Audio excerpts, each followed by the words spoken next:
वर्तमान में नगर सेवक है मुंबई में, और जहां पे उत्तर भारतीयों का बड़ा तबका रहता है, वहां से आपको निर्वाचित किया भारतीय जनता पार्टी से। तो सर बताएं कि भारतीय जनता पार्टी जो वर्तमान में महाराष्ट्र में आगामी चुनाव है उसको लेकर क्या आपका वक्तव्य होगा, कितनी सीटें या किस तरीके से बीएमसी में क्या इस बार भारतीय जनता पार्टी का मेयर बैठ सकता है? ऐसा है कि वर्तमान में जो परिदृश्य चल रहा है या परिस्थिति जो निर्माण हुई है महाराष्ट्र में, जिस प्रकार से 2019 में चुनाव में बहुमत यहाँ की जनता जनार्दन ने भारतीय जनता पार्टी और शिवसेना को दी, इन पीठ में छुरा कसने का काम यहाँ पर किए शिवसेना ने।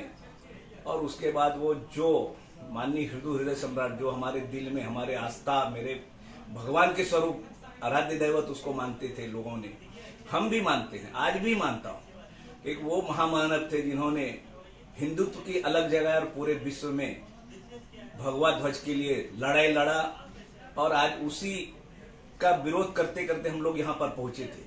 आज उसी को मांडी लगा के बैठे हुए हैं राष्ट्रवादी और कांग्रेस के साथ में। तो ये जनता जनार्दन देखती है, ये जनार्दन है ना, किसी का गुलाम नहीं है। और आने वाले जो महानगर पालिका चुनाव है, इसमें भारतीय जनता पार्टी के महापौर 101% बनने जा रही है, क्योंकि आज हर लोगों को ये दिख रहा है कि महामारी कोरोना काल में जिस प्रकार से मुंबई में महाराष्ट्र सरकार ने काम किया, महाराष्ट्र में सबसे अधिक मौतें महाराष्ट्र में हुई, सबसे अधिक मौतें मुंबई में हुई ना। हम लोगों को रात रात जगते थे, जब किसी का फोन आता था, सांस नहीं ले पा रहा हूँ, हम कोविड हो गया, गाड़ी में बैठा हूँ, सीट नहीं मिल रहा है, तो फिर हम लोग डीएमसी, एमसी या डॉक्टर एमओएच या डॉक्टर को फोन, जगह नहीं, हर जगह यही परिस्थिति का निर्माण हुआ। और उस समय लोगों को सहायता करने का हर संभव प्रयास किया, फिर भी दुर्भाग्य से मेरे वार्ड में करीब 29 लोगों की जाने गई, और जितना हो सका हर समय लोगों का संभव मदद करने का प्रयास किया। और उसके बाद इस महामारी में विकट, पूरे विश्व की महामारी थी, खाली हिंदुस्तान में नहीं आया ये कोरोना जो आया, पूरे विश्व की कोविड का प्रकोप ने कितने लोगों का घर उजाड़ा, कितने लोगों का मांग सिंदूर उजड़ गई। इस सरकार ने न किसी तरह से पब्लिक का हेल्प किया, ना बिजली में, ना राशन में, न किसी तरह का लोगों को हेल्प नहीं किया। तो वो लोगों को दिख रहा है। और इस देश के नहीं, पूरे विश्व के विश्व प्रिय नेता और श्री माननीय यशस्वी पंत प्रधान, माननीय आदरणीय नरेंद्र मोदी जी ने जिस प्रकार से इस देश के 80 करोड़ गरीबों को दो राशन मिलना, एक महीने में 2 बार, एक मुफ्त मिलना, एक 2 रुपया 3 रुपया किलो पे मिलना, उससे बहुत बड़ी राहत मिली। डूबते हुए को तिनका सहारा गांव में हम लोगों में कहावत है, तो वो एक सहारा मिला। उस सहारे के कारण लोगों ने अपनी जीविका चलाई। लेकिन भगदड़ जब जाने की हो गई, जो भाड़े पे रहते थे, जो रिक्शा चलाते थे, जो वॉचमैनी करते थे, सभी सोसाइटी में भी बंद हो गया। उस समय जो परिदृश्य दिखाते थे आप चैनल वाले लोग, सोशल मीडिया वाले लोग, तो मन में होता था कि क्या महाराष्ट्र में नहीं रख सकते थे इनको। जब मोदी जी ने यह बोला कि हम सबको राशन मुफ्त में देंगे, चाहे राशन कार्ड हो या नहीं हो, तो वहां से राशन नहीं उठाते थे केंद्र से, और यहाँ पर खाली गरीब लोगों को जिसके पास कार्ड था वही लोग रह पाए। उस समय हमारे खासदार माननीय गोपाल शेट्टी जी, हमारे आमदार माननीय कार्य सम्राट अतुल भातखलकर जी, और अपने उत्तर प्रदेश के 3-4 बिल्डर, फिर राजस्थान के 2-3 हमारे मित्र, गुजराती समाज, कच्चे समाज, इन लोगों ने आगे बढ़ चढ़ करके करोड़ों रुपए की यहाँ पर अन्नदान दिया। और बांटते बांटते 6-7 महीना हमारे कार्यकर्ता, हमारी बहनें अपनी जान को जोखिम में डाल के बांटने का काम किया। उस महामारी को देखते हुए हम पूरे भारतीय जनता पार्टी के कार्यकर्ता ही दिखते थे पूरे मुंबई शहर में, और सिर्फ भारतीय जनता पार्टी के कार्यकर्ता मैदान में उतरे थे, बाकी अपने घरों में दुपक गए थे। जो इस देश के, महाराष्ट्र के, जो छत्रपति शिवराया की धरती है, ऋषि मुनि की धरती है ये, इस धरती पर जो यहाँ के मुख्यमंत्री थे वो घर में बंद हो गए थे और बाहर नहीं निकले 1.5 साल तक। इस प्रकार से लोगों ने देखा है। इसलिए सभी समाज, पूरे मुंबई कर भारतीय जनता पार्टी के पीछे खड़ी रहेगी, और आने वाला जो महानगर पालिका चुनाव होगी, हम वहां पर 120-22 सीटें जरूर जीतेंगे। ये मेरा पूरा विश्वास है, आत्मविश्वास है। एक समय था जब देश में टोपी लगाने का और नमाजी टोपी जिसे कह सकते हैं लगाने का एक दौर चला था, जिसमें उत्तर प्रदेश और महाराष्ट्र सब नेता उससे अछूते नहीं थे कोई भी। लेकिन एक तरफ आज का सिनारियो ऐसा है कि आज की डेट में हर आदमी हिंदुत्व का मुद्दा ले रहा है, हर नेता हिंदुत्व के मुद्दे की बात कर रहा है, चाहे राहुल गांधी हो या फिर सपा मुखिया जो है इस समय अखिलेश यादव हो। तो ये जो चुनावी बयान में बदलाव हुआ है वो किसकी देन है, और क्या शिवसेना हिंदुत्व का मुद्दा छोड़ चुकी है? ऐसा है, मैं आपको बताऊं, ये सत्य सनातन, सत्य ही शिव है, सत्य ही सनातन है। सनातन का मतलब होता है अविनाशी, ना जन्म लिया है ना मरण है उसका।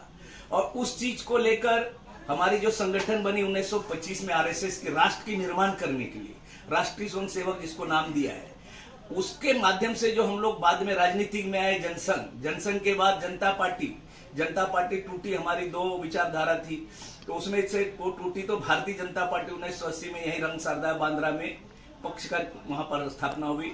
हमारे श्रद्धेय पंडित अटल बिहारी वाजपेयी जी ने वहां पर नींव रखी, माननीय अडवाणी जी ने, मुरली मनोहर जोशी जी ने, और ये 40 साल के दरमियान हमें कुछ समय सत्ता का, अटल जी के सामने भी 6 साल सत्ता चली।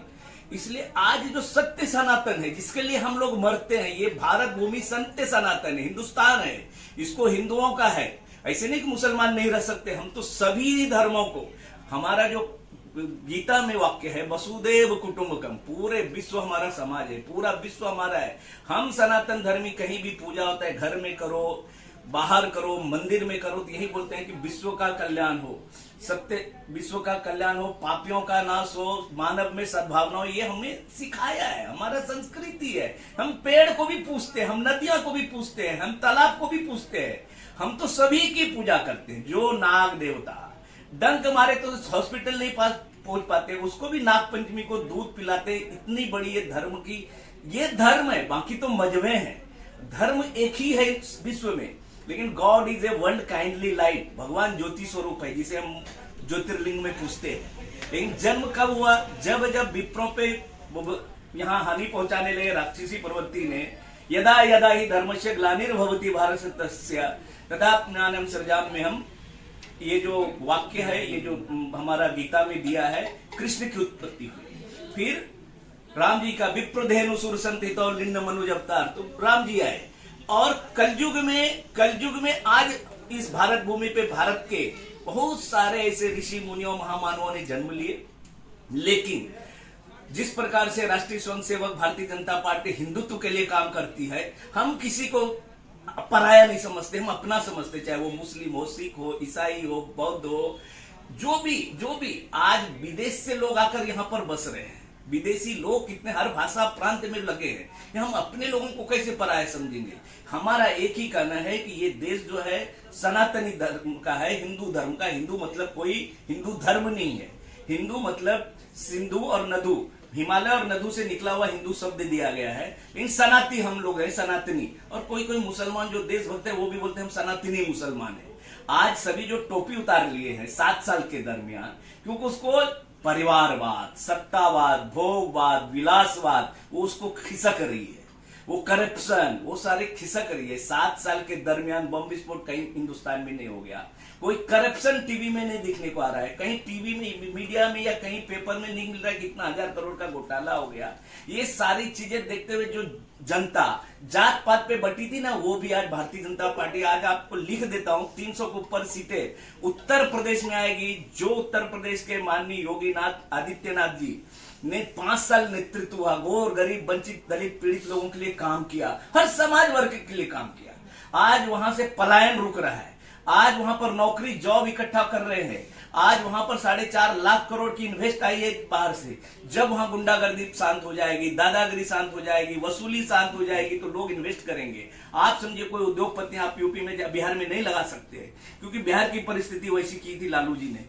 लेकिन आज उत्तर प्रदेश में सारे गुंडे लोग या तो भाग गए हैं, या तो ऊपर सिधार गए हैं, या तो जेल में है। इसलिए वहां पर उद्योग जा रहे हैं, तो वहां की तरुणाई को जॉब मिल रहा है, क्रिएट हो रहा है जॉब। इस प्रकार से आज योगी जी जिस प्रकार से उत्तर प्रदेश में काम कर रहे हैं, देश में, इस देश के ऐसे यशस्वी पंतप्रधान माननीय नरेंद्र मोदी जी, चारों चहुमुखी विकास, जो उत्तर पूर्वांचल, जो पूर्वी भारत थे हमारे, मतलब हिमालय के इस प्रांत में, असम, नागालैंड, मिजोरम, सिक्किम, ये जो भी थे हमारे उधर 7-8 स्टेट हैं, एक ही स्टेट पहला था असम, लेकिन उसमें से बने हैं।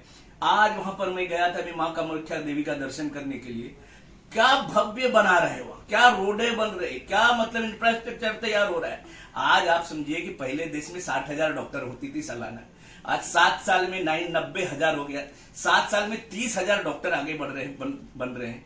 इस प्रकार से जब इंफ्रास्ट्रक्चर ही देश में नहीं थे, कोविड काल में आपके पास नर्सेज नहीं थे, डॉक्टर नहीं थे, इस प्रकार से तो भी इतनी कवर करना, इतनी बड़ी 130-35 करोड़ जनसंख्या के भारत देश में, और इतनी कम हमारे जाने गई, हमारे जो भी गई वो तो दुर्भाग्य है, लेकिन जो भी गई उनको सभी को भगवान अपने चरणों में स्थान दे, चाहे जो भी।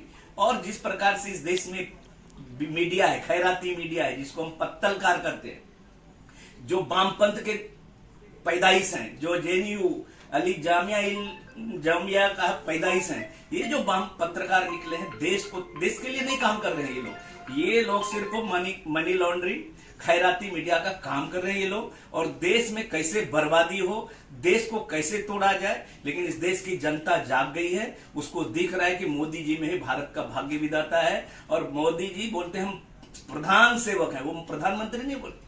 आज जिस प्रकार से 18-18 घंटा काम करते हैं, आज उनके घर फैमिली के बारे में आप लोग मीडिया लोग दिखाते हैं, योगी जी की बहन क्या बेचती है, फूल बेचती है, वो भी आप लोग दिखाते हैं। उनका पिताजी स्वर्गवास हुए नहीं गए, क्योंकि हमारे धर्म में सनातन में लिखा है जो घर छोड़ देते हैं साधु संत, वो पिंड दान देके निकलते हैं, फिर वो परिवार मोह माया से हट जाते हैं। वो मोह माया से हटे हुए लेकिन संत है, धर्म वो रक्षित है, धर्म ही की रक्षा आप करोगे तो धर्म आपका रक्षा करेगा। आज उत्तर प्रदेश में 24 करोड़ जनता जनार्दन की रक्षा करने के लिए एक यशस्वी मुख्यमंत्री उत्तर प्रदेश को, जो पूरे विश्व को दिशा देने वाला उत्तर प्रदेश, आज फिर से पूरे विश्व को उत्तर प्रदेश दिशा दे रही है। आपकी जानकारी के लिए फ्रांस के राष्ट्राध्यक्ष ने बोला कि हमें योगी जी दे दो, और 2-3 देश बोले कि मुझे योगी जी को दे दो। जिस प्रकार से वहां गला काटे इस्लाम के नाम पे, तो योगी जी को मांग रहे हैं। आज ये हमारा देश का जो सौभाग्य है, ये भारत माता का सौभाग्य है, जो कि 1400 साल के बाद ये सब देखने को हम लोगों को मिल रहा है। हम इतिहास जब पढ़ते हैं, 1400 साल से हमारे ऊपर कितने आक्रमणें हुई, कितनी तरह के हमारे पे धर्मांतों ने, आतंकियों ने किस प्रकार से हमारे प्रताड़ना किया, तो भी धर्म तो धर्म रहा है, अविनाशी है, ये सनातन अविनाशी, इसको कोई कुछ कर नहीं सकता है। इन तकलीफें आती है, जैसे राक्षस करते थे उस समय, वही राक्षस प्रवृत्ति के लोग हैं। इन आज टोपी उतर गई। आज जो हम देते थे वहां मुख्य प्रधानमंत्री के कार्यालय में, वो जो रोजा के टाइम इफ्तियार पार्टी, वो सभी बंद है, सभी, चाहे ममता बहन हो, चाहे वो समता हो, चाहे वो सपा हो, बसपा हो, आरएलडी हो, आरजेडी हो, चाहे वो सेना हो, चाहे कांग्रेस हो, चाहे राष्ट्रवादी हो, जो भी, ये सभी देश के विघटनकारी और परिवारवाद के लिए, परिवार कैसा मेरा ऐशो आराम जीवे, 5-5 करोड़ की गाड़ी में जिए, देश से इन लोगों को नहीं पड़ा ऐसा है। इन लोगों को अपनी परिवार पड़ी है, जनता गए खड्डे में, लेकिन हमारा पेट भरना चाहिए। इन लोगों की परिवारवाद की सोच के कारण आज देश पीछे था, नहीं तो ये भारत, अमेरिका और जापान में हिरोशिमा नागासाकी में बॉम्ब विस्फोट कभी किए थे 1947 में। इतिहास आप सबों को हमसे ज्यादा पता है, आप पत्रकारिता में हो। वो इतना आगे बढ़ गया, उसने देश को समझा। हमने अभी भी देश को नहीं समझ रहे, लेकिन ये 7 साल के दरमियान से देश समझ रहे। जनता जनार्दन जात पात में नहीं बढ़ रहा है, ना ब्राह्मण, ना यादव, ना कुर्मी, ना पटेल, ना तेली, ना बनिया। आज सब देख रहे हैं मोदी जी कमल फूल कहाँ, कमल फूल पे कौन वास करती है? माँ लक्ष्मी विराजती है। आज इस देश में इकोनॉमी भी आगे बढ़ रही है, जीडीपी भी बढ़ रही है, और सब सुख शांति। 7 साल में एक बॉम्ब विस्फोट नहीं हो गया, एक दंगा यूपी में, जहां हर साल, मैं लखनऊ में 2 साल था शायद, हजरतगंज के बगल में तुड़ियागंज है, वो कमेटी का कोठी है उधर ही, वहां हर साल मुहर्रम के टाइम दंगा होते थे।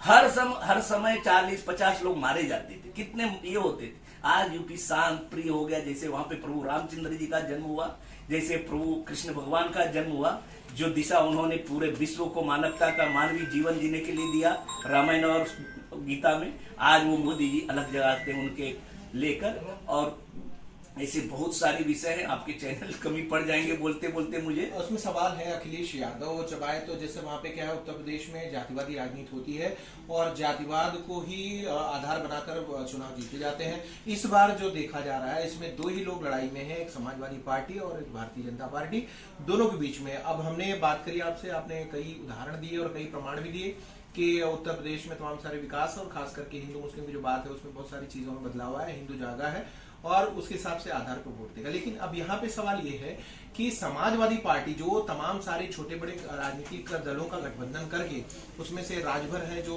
मोर्चा बना रहे हैं, तीसरा चौथा मोर्चा वहां बन रहा है, और आने वाले दिनों में ये दम्भ भर रहे हैं कि हम चुनाव जीतेंगे, उत्तर प्रदेश में योगी सरकार वापस नहीं आएगी। और एक और उसमें फैक्टर आया है कि जिस तरीके से विकास दुबे का जो एनकाउंटर हुआ उस पर भी लोग सवाल खड़ा करते हैं, और कहीं ना कहीं ब्राह्मणों का सताए जाने वाला, क्योंकि बहुत सारे लोग हैं जो लिस्ट दिखाते हैं कि ब्राह्मणों पे अत्याचार है, ब्राह्मणों की हत्या की जा रही है, और योगी चूंकि ठाकुर है इसलिए ठाकुरवाद फैला रहे हैं। तो ब्राह्मण नाराज नजर आ रहे हैं, ऐसा कहा जा रहा है, क्या कहेंगे? मैंने अपने बहुत सारे सवाले दागे हैं, अब मैं बताता हूँ। योगी का कोई जात नहीं, संतों का कोई जात नहीं होता है। जन्म से भले मैं दलित घर में पैदा हुआ, लेकिन मैं संत लाइन में, संत रविदास यूपी के ही थे। उन्होंने माँ गंगा का दर्शन किया। उसको जब मुगलों ने बुलाया, बोला कि मुझे तुम नमस्कार करो, तुम हमारा धर्म स्वीकार करो, या उनको कंगन मां ने गंगा ने दिया था, वो एक कंगन दिया, तो बोला दूसरा कंगन किधर है। वो सारी विषय बहुत सारा लंबा हो जाएगा। तो संतों का कोई जात नहीं होता। अपने पिताजी जिनके गुजर गए घर पे नहीं गए, वो ब्राह्मण ठाकुर यादव क्यों करेंगे? मुसलमान की लिस्ट घुमा रहे लोग फेसबुक पे, करेंगे ना। देखिए ना साहब, आज जनता जनार्दन जाग चुकी है। यूपी में लिख लीजिए 300+ सीटें आएगी, पिछले बार से ज्यादा। तीसरा मोर्चा, चौथा मोर्चा सब इकट्ठे हो रहे हैं सर, बीजेपी के खिलाफ। तीसरा चौथा महाराष्ट्र से भी जा रहे हैं, बंगाल से भी जा रहे हैं, कहीं से पूरे देश से ये जो वामपंथी जिहादी देशद्रोही चले जाएंगे, लेकिन इस देश के भारत भूमि के सच्चे सनातनी, सच्चे हिंदुस्तान को प्रेम करने वाले मुसलमान भाई भी, सच्चे देश के बौद्ध भाई भी, जैन भाई भी, वाम और बौद्ध धर्मी भी, जो भी धर्मावली है, वो सारे कमल फूल को वोट देने वाले हैं। मैं आपको बोलता हूं, मेरी ये वाक्य, आप फिर कभी हमें मिलेंगे तो मैं आपको बताऊंगा, जब चुनाव खत्म 10 मार्च को रिजल्ट आ जाएगी ना। देखो, मैं चला गया, लेकिन मेरे पीछे जो जनता है उसको दिख रहा है, मुझे घर मिल रहा है सर, मुझे राशन मिल रहा है, मुझे शिक्षा मिल रही है, मुझे बच्चे का भविष्य दिख रहा है, मेरे बच्चे को जॉब मिल रहा है, क्रिएट हो रहा है, मेरे आने वाले भविष्य 5 साल में क्या 70 साल आजादी मिलकर भी क्या दिया इसने? क्यों हम यूपी बिहार वाले यहाँ भाग के आए? क्यों हमें गाली सुनना पड़ता है पर प्रांति? वहां जॉब नहीं क्रिएट हुआ, वहां पर कुछ नहीं हुआ, वहां गुंडागर्दी सब प्रॉब्लम हुआ, इसलिए हम लोग यहाँ भाग के आए ना। नहीं तो हम लोग को क्या जाने। देश को प्रधानमंत्री सबसे ज्यादा किसने दिया? उत्तर प्रदेश ने दिया ना। सबसे ज्यादा देश को प्रधानमंत्री उत्तर प्रदेश ने दिया, और उत्तर प्रदेश दिशाहीन हो गई। उत्तर प्रदेश दिशाहीन हो तो बाबू बजल का राम और दामन और चोली का संबंध है यूपी और बिहार का। प्रभु रामचंद्र जी का विवाह कहाँ हुए? हमारे बिहार में हुए। हमारी माता जो आदि शक्ति है, उनका विवाह कहाँ हुआ? अयोध्या में हुआ, अवध राजा के साथ में। तो वहां दामन और चोली की संबंध है, पूरे सनातनी एक ही है। लेकिन हम लोगों को क्यों आना पड़ा? वहां पर जात वाई और एम, ये वाई और एम सब जो समीकरण ध्वस्त हो जाएगी, क्योंकि यादवों को भी मिला है घर, यादवों को भी सुरक्षा चाहिए। कुछ तबका होता है कि जिसको खाने पीने के लिए मिलते हैं। मेरे साथ में अभी मैं कितना भी भ्रष्ट हो जाऊंगा, मेरे साथ में 4-5 लोग, वो मैं जिधर जाऊंगा उधर जाएगी, लेकिन पब्लिक नहीं जाएगी ना साहब, पब्लिक नहीं जाएगी। पब्लिक योगी और मोदी जी के पीछे है। मैं तो देखता हूं आपका चैनल, बहुत सारे यूट्यूब ये चैनल देखता है, ये सब वामपंथी और देशद्रोही चैनल हैं, जो मेन स्ट्रीम मीडिया है ना। मैं गाली नहीं दे रहा हूं, लेकिन उसको भी समझना चाहिए, देश मेरा, इस देश के धरती पे माँ 9 महीना कुक में पेट में रखती है, उसके बाद ये धरती भारत माता की धरती पे तुम भी हो। इन देशद्रोही काम ये वो जो रवि पांडे, बरखा दत्त, ये थापर, ये जारे जितने भी अंजुम, ये सारे जो पत्रकार फैला रहे हैं, गंदगी फैला रहे हैं, वैमनस्यता तैयार कर रहे हैं देश में, किसी का कुछ चलने वाला नहीं। इस देश की जनता जाग चुका है साहब। और आने वाले समय में जो जाली टोपी लगाते थे ना, अब मंदिर मंदिर घूम रहे हैं। आज ममता अपने प्रचार में मंच पर से वो या देवी सर्वभूतेषु सृष्टि रूपेण संस्थिता नारा दे रही थी, और पहले जाली टोपी। ये केजरीवाल, ये क्या है? ये सभी वामपंथ के निकले हुए जेएनयू के लड़के हैं, और इन्होंने दिल्ली को किस तरह से झोंक दिया दंगे में, किस तरह से बोला कि मैं इसके फेवर में हूं, सीएए के फेवर में हूं। इन लोगों को समझ में आता है, जो भी हिंदू आ रहा है पाकिस्तान से, जो वहां पे महिला उठाते थे, वो आ रहे हैं अपने देश में। अफगानिस्तान में क्या परिस्थिति है, वो आ रहे हैं, तो उसको नागरिकता नहीं देनी चाहिए? हम मुसलमान को भी दे रहे हैं जो मांगते हैं। मिला ना वो जो गायक थे नाम अदनान सामी जैसे कितने 700 लोगों को दिए। तो हमारे जो हिंदू सनातन धर्म के जो सताए जा रहे हैं, जिसकी 12 साल की लड़की को रेप कर रहे हैं, मुसलमान बना रहे हैं, इस्लाम धर्म को अगर आ रहे हैं किसी बहाने कि हमको धर्म कांड के लिए जाना है हिंदुस्तान, और फिर रह रहे हैं यहाँ पे, तो उसको नागरिकता नहीं मिलनी चाहिए? ये भारत भूमि तो सभी को समा लिया है ना, यहूदियों को समाया, सबको समाया। तो हम उसको, हमारे ही जो हमारे अंग है, जो हमारे ही सनातन है, पहले तो भारत एक ही था ना, अखंड भारत थे ना। ये तो नेहरू जी का कारदानी है, उसको सत्ता चाहिए, उसको प्रधानमंत्री बनना था और लालच में उसने जिन्ना तो 2-4-6 महीने जिया है ना, साल भर जिया। उसको मालूम था कैंसर है, बेवड़ा है, सब है। तो नेहरू ने बोलता तू ही प्रधानमंत्री बन जाओ 2 साल के लिए, क्या फर्क होता, आज अखंड भारत तो रहता हमारा। बहुत सारी इतिहासों से साथ में खिलवाड़ किया है वामपंथी और कांग्रेसियों ने। नेहरू ने पूरा इतिहास दे दिया वामपंथियों को लिखने के लिए, और वामपंथियों ने हमारे महान योद्धा महाराणा प्रताप को, अकबर को महान योद्धा बताया, शासक एक अच्छा बताया, जिन्होंने हिंदुओं के 20,000 महिलाओं को अग्नि समाधि लेनी पड़ी। वो सारी स्टोरी तो हम आजकल टीवी मीडिया में भी देखते हैं। इतनी सारी इस देश के साथ ये हुआ है ना साहब, चिड़चिड़ापन हो जाता है। कभी सोचता हूं कि इस देश का कैसे वो नेहरू थे, वो अपने आप को बोलते थे एक्सीडेंटल हिंदू हूं मैं, पैदा हिंदू घर में, तुम पैदा ही मुसलमान घर में हुए थे, तुम्हारा परदादा ही मुसलमान था। अब तो सारी स्टोरी आ गई। ये राहुल खान और प्रियंका खान बोलती है कि मैं हिंदू हूं। कौन सा तुम्हारा मजार दादा का लगा है इलाहाबाद में, मजार पे कभी जाके फूल नहीं चढ़ाई तू, क्योंकि जान जाएंगे हिंदू कि हम मुसलमान हूं।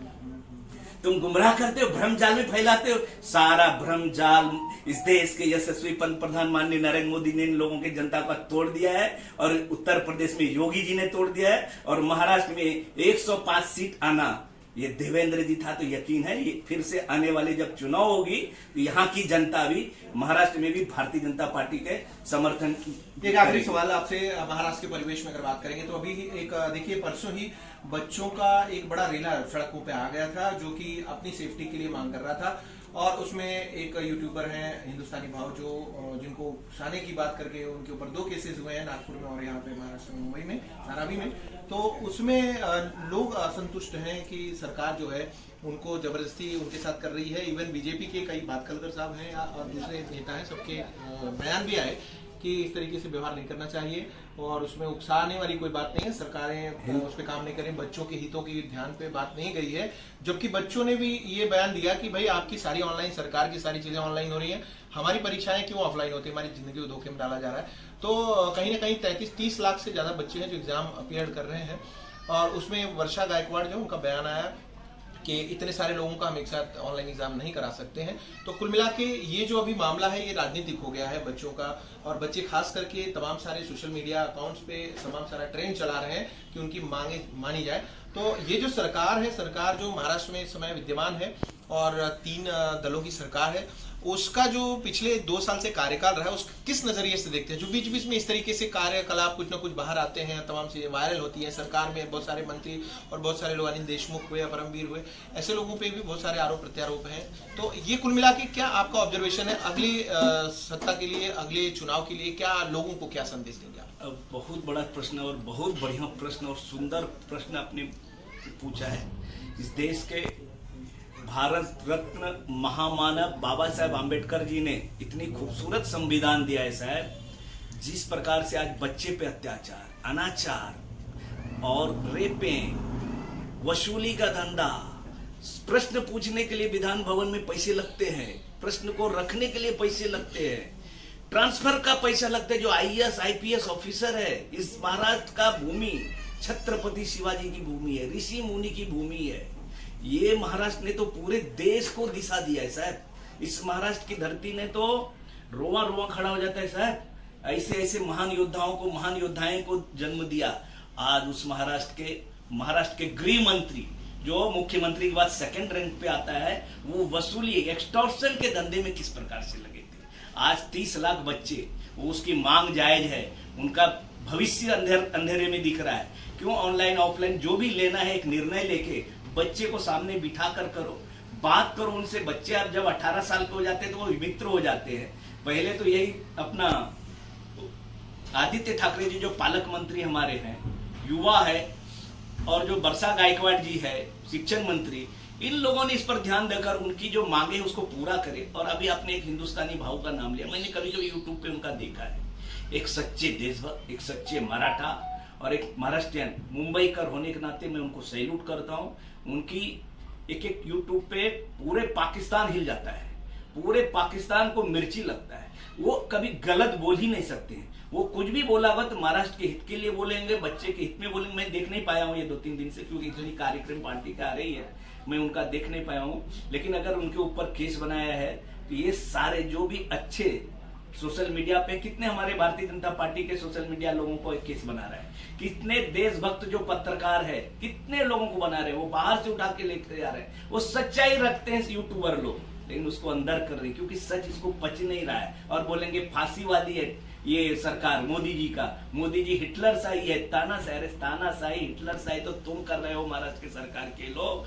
तुम तो मोदी जी को गाली दे रहे हैं, बोटी बोटी काट देंगे, ये कर देंगे, उसको क्या क्या नहीं गाली दिया। मोदी जी बोलते हैं हम उसको पत्थर बना के रखते हैं फिर चलते हैं, और जनता देख रहा है। इसलिए पहले 282 फिर 303, आने वाले लोकसभा में 2024 में 400 सीट आएगी, क्योंकि ये जनता जानती है, ये पब्लिक है ना, गाना निकला ये पब्लिक है, सब जानती है, ये पब्लिक सब जानता है साहब। और आने वाले जो आपने अभी महाराष्ट्र के बारे में कुछ बताया, जिस प्रकार से महाराष्ट्र में वसूली, तीनों गांव में हम लोग कोई शुभ काम में निकलते थे तो बोलते थे 3 मत निकलो बेटवा, अरे 3 जिन निकला। और यहाँ भी महाराष्ट्र में भी ये सभी जगह है, ये सनातन है तो एक ही है, भले भाषा अलग है, प्रांत अलग है, भेष अलग है, भूषा अलग है, लेकिन मानने को सब वही है। 3 तिगाड़ा काम बिगाड़ा, तो 3 तिगाड़ा जब आ गया तो महाराष्ट्र को पूरा बिगाड़ के रख दिया। अति ओलावृष्टि, पूरग्रस्त को किसी को मदद नहीं पहुंचाना, शेतकरी को मदद नहीं पहुंचाना, वो तो बांधा पे गए सब लोग, लेकिन मदद किसी को नहीं। आज भी आत्महत्या हो रही है, आज भी इतनी आत्महत्याएं हमारी शेतकरी लोग कर रहे हैं। मैं टीवी पे देखता हूँ मराठी चैनल पे कभी कभी, और मराठी चैनल भी दिखाते नहीं है ना, उसको भी डर है। यहाँ जो चैनल है उसको मुस्कुटदावी कर दिया, और भारत के जितने भी मेन स्ट्रीम मीडिया है वो क्या क्या मोदी जी के बारे में बोलते हैं, क्या नहीं बोलते हैं, फिर भी बोलता है कि असंसुलता है। वो अपना 10 साल जो उपराष्ट्रपति रहे हामिद अंसारी, गद्दार इस देश के, जिसका भतीजा 1,500 करोड़ निकाला, वो मुख्तार अंसारी का उसको दर्द है। वो देश गद्दार है, देशद्रोही भी है और जिहादी भी है। मेरे ऊपर जो भी केस लेना हो वो ले ले। आपकी चैनल के माध्यम से मैं बोलता हूं अंसारी को कि 10 साल और डिप्लोमेट थे, IAFS थे, वो फॉरेन में जाकर अपने ये थे, डिप्लोमेट थे, इतने बड़े ओहदा पे बैठने के बाद बोलते हो ऐसा आ गया। आज भी हिंदू लड़की को कल भी मारा है यूपी में, गोली मार दिया तो उसके बाप ने गोली मारा, रेप किया। तो आज भी 2 उत्तर प्रदेश में घटना हो गई।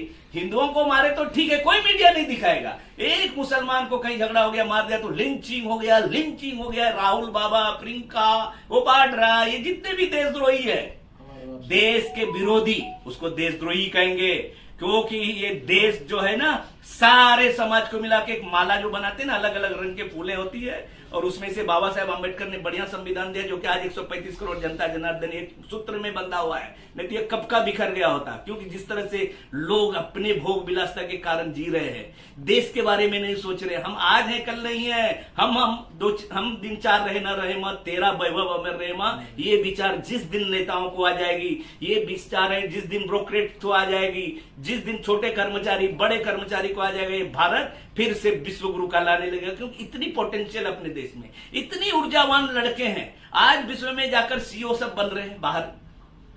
आज बिहार के या यूपी के CEO है बाहर में साहब, मेरे गांव के आज उसको विश्व में सबसे ज्यादा सैलरी है, सुभाष झा नाम है उसका, 500 करोड़ रुपए महीने का पगार है, मेट्रोला में CEO है।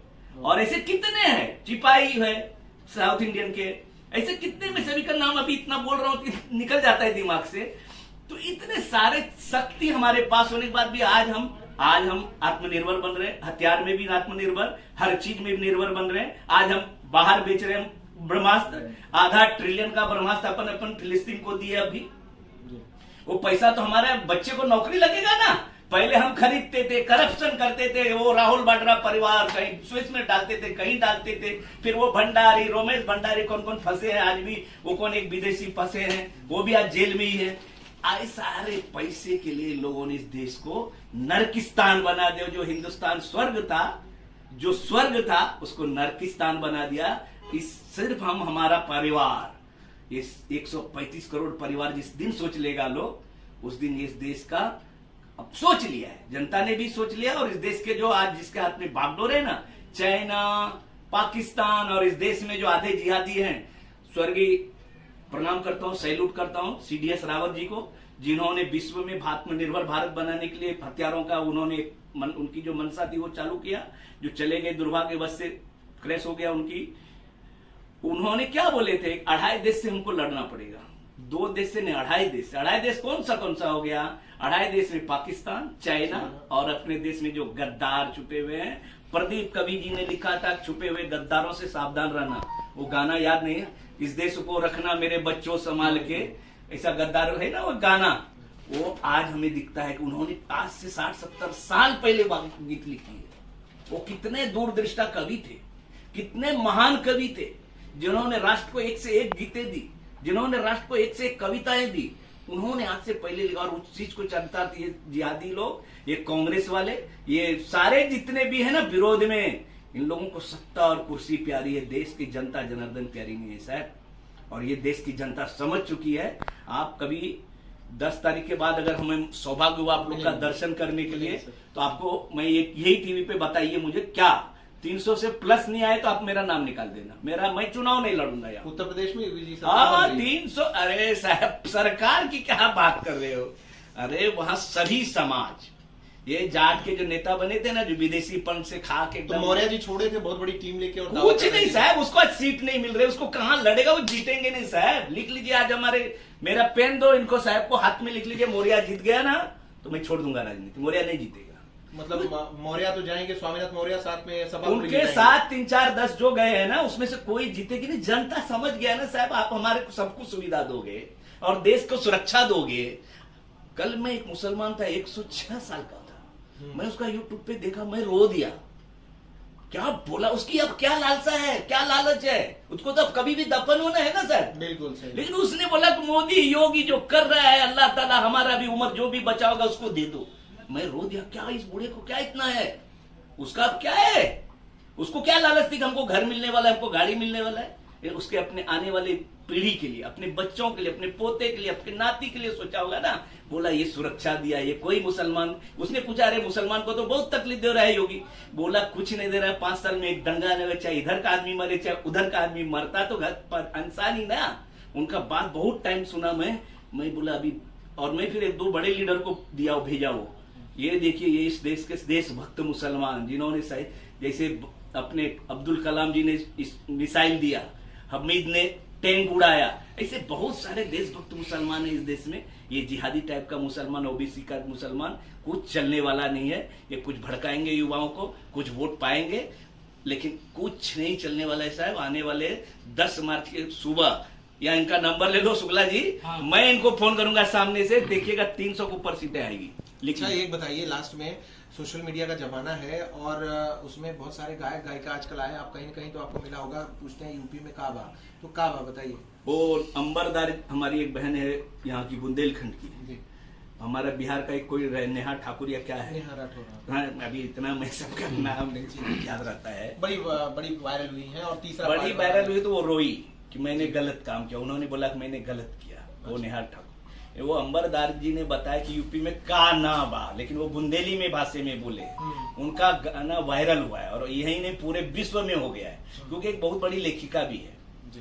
और अंबरदार नाम कुछ और है, अनामिका अंबरदार, हाँ, उनका वायरल ऐसा हुआ कि उसने कोई मोदी जी योगी जी ने नहीं बोला बनाओ, उसके बैठे बैठे सोचा कि क्या बा, तो उसने बताया कि यहाँ पे पानी नहीं मिलती थी, तो बुंदेलखंड में पानी बा, हथियार बन रहा है यहाँ बा। तो उसने इतना बढ़िया जवाब दिया है, जो देशद्रोही जो भी ये गायिका थी, जिसको पैसे के लालच में उसको 1-2 लाख मिलता है, देखो गायक है, हम आप गा रहे हो, मेरा भी गा दोगे, उसका भी गा दोगे, तो ऐसा नहीं होता है।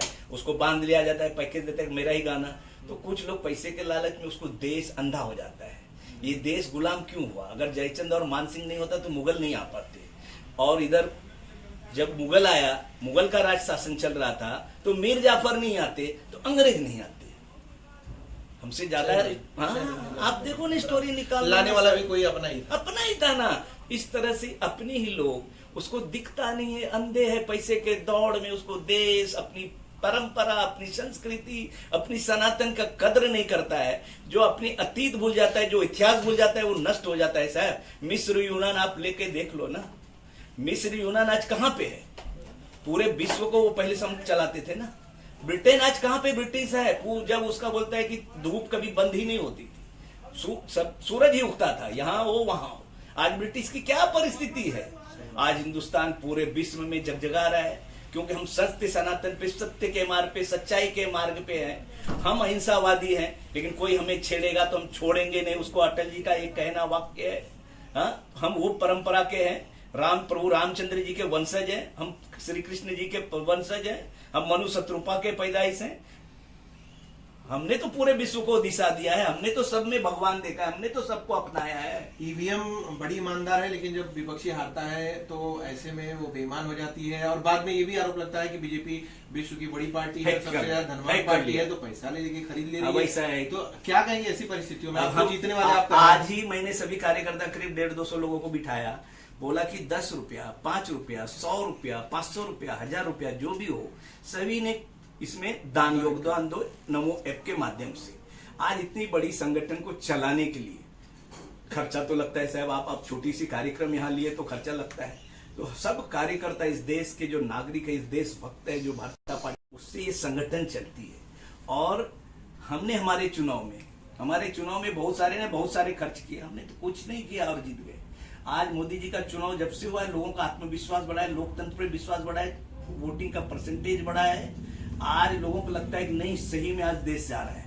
और आपने विषय निकाला कि पैसा बहुत है, पैसा तो ये है ना, ये जनता तो पैसा ही है ना साहब, इससे बड़ी पूंजी क्या है? मनी कुछ नहीं, मैन पावर सबसे बड़ा था। और मैन पावर आज यूपी में भी दिख रहा है और पूरे देश में दिख रहा है। जब लोकसभा का चुनाव 2019 की थी ना साहब, तो सब बोलते थे 160 आएगा, 235 आएगा, मोदी जी नहीं रहेंगे। सारे पॉलिटिकल पंडित, सारे जिहादी खैराती मीडिया, ये जो मनी लॉन्ड्रिंग मीडिया जितने भी है ना, प्रणव राय वाले, वो एनडीटीवी, नाम लेता हूं ना, मैं डरता हूं क्या चोर लोगों से? ये सब चोर लोग, ये वो हमारे बिहार के ये 2-3 पत्रकार, उसमें वो अमित पांडे, रवीश पांडे, वो पांडे है, लेकिन सरनेम उसका भाई बलात्कार, कपिल सिब्बल लड़े उसको। कहां से पैसा लाया कपिल सिब्बल को लड़ाने के लिए? तुम इतना बड़ा वकील को, सब बड़े बड़े वकील खड़ा किए, कहां से खड़े? उसने, चोर ने देश को चोरी करके हजारों करोड़ रुपए। रवीश पांडे घर में, मैं बिहार से हूं, वो बिहार के हैं, इतने बड़े वो देशद्रोही है ना रवीश पांडे। मैं बोलता हूं चैनल के माध्यम से, मेरे ऊपर केस लो, मैं कोर्ट में हाजिर होऊंगा। रवीश कुमार पांडे, एनडीटीवी, इसके भाई बलात्कार में पकड़ा है। इतने बड़े बड़े वकील कहां से तुम लाए? फिर उसको कांग्रेस ने टिकट दिया इस बार बिहार में।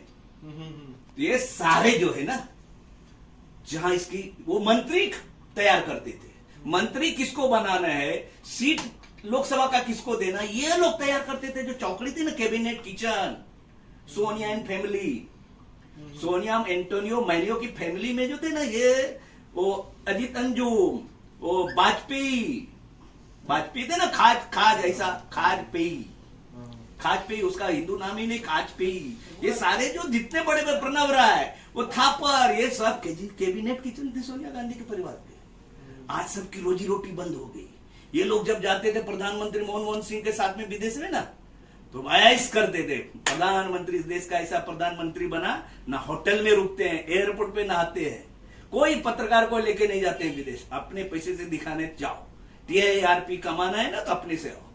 ऐसा प्रधानमंत्री इस देश को मिला है, जिसकी माँ आज 8x8 की रूम में रहती है, जिसका भाई आज भंगार का धंधा करता, जिसका भाई आज किराना का राशन दुकान चलाता, जो कोई 4th ग्रेड में है, हाँ, चाहता तो अपना पगार भी देते तो करोड़ों के मालिक बन जाते वो लोग।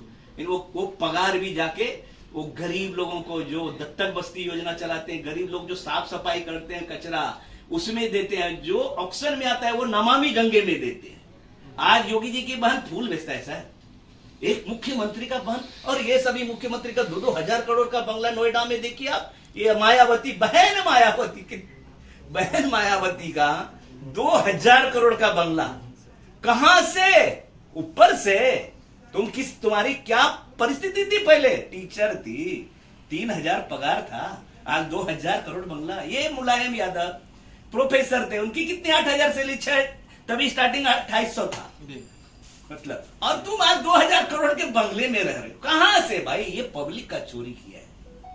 और ये सब दिखाएंगे नहीं, ये जो जिहादी पत्रकार है ना, खैराती पत्रकार, मनी लॉन्ड्रिंग वाले, ये नहीं दिखाएंगे आपको, ये नहीं दिखाएंगे। आखिरी सवाल सर, आपका अनुभव, अभी लास्ट रहेगा, आगे विधानसभा के लिए आपकी तैयारी है क्या इस बार? नहीं, मैं जो हूँ, मैं देखो गरीब लोगों का मदद करने को मिलता है, आमदार भी करते हैं जी, लेकिन इसमें मैं गली गली घूम लेता हूँ, गली गली घर घर में जाने को मौका मिलता है।